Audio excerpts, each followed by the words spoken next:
আমি কি কোনোদিন মনে মনে আল্লাহকে জিজ্ঞাসা করছি যে আমি যে সুখী হতে চাই, আমি যে সর্বক্ষেত্রে যে আমি হ্যাপি হতে চাই? আপনি তো আমার সৃষ্টিকর্তা, আপনার কাছে আমি মনে মনে জিজ্ঞাসা করতে চাই যে আমি কিভাবে সুখী হব।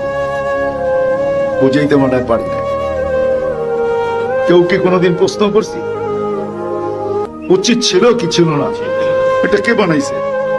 হ্যাঁ, যেটা যে বানায় ত্রুটি আসলে তো তার কাছেই জিজ্ঞাসা করে, ঠিক না? কি আমরা কি সবাই হ্যাপি? হ্যাঁ হ্যাঁ, সবাই সুখী কি?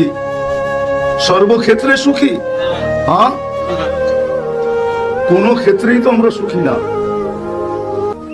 দেখতে দেখা যায়, আমাদের চেহারা দেখলে মনে হয় আমরা খুব সুখী, ঠিক না?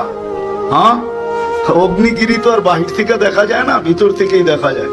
যতক্ষণ পর্যন্ত অগ্নিগিরি প্রস্ফুটিত না হয় ততক্ষণ পর্যন্ত মানুষ ভাবে জমিন এটা খুব ভালো, কিন্তু যেদিন অগ্নিগিরি ফুটা বাহির হয় তখন ওই এলাকার মানুষও তাক লাগা যায় যে এটা এতদিন লুকায়িত ছিল, তো ছিল কোথায়? আমরা যে সুখী না, আমাদের দিলের ভিতরে তো অগ্নিগিরি আছে, ঠিক না? না নাই? হ্যাঁ, কিন্তু উপরে তো ভালোই দেখা যায়।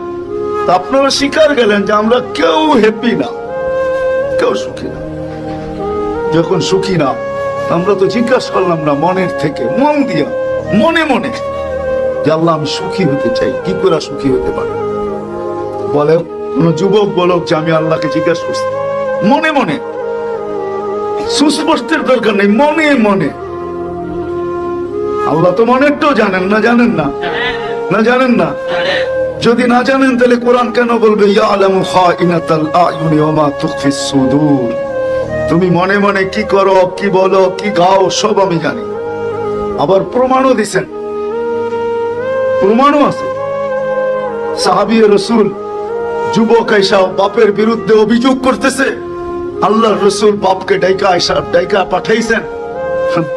বৃদ্ধ বাড়ির থেকে আসতেছে মনে মনে কবিতা বলতে বলতে, মনে মনে, না জিহ্বা হেলে না ঠোঁট হেলে, মনে মনে। আল্লাহ রসুলের কাছে যখন আসছেন তো সালাম দেওয়ার পরে, জবাব দেওয়ার পরে আল্লাহ রসুল বলছে কবিতাগুলা বলো।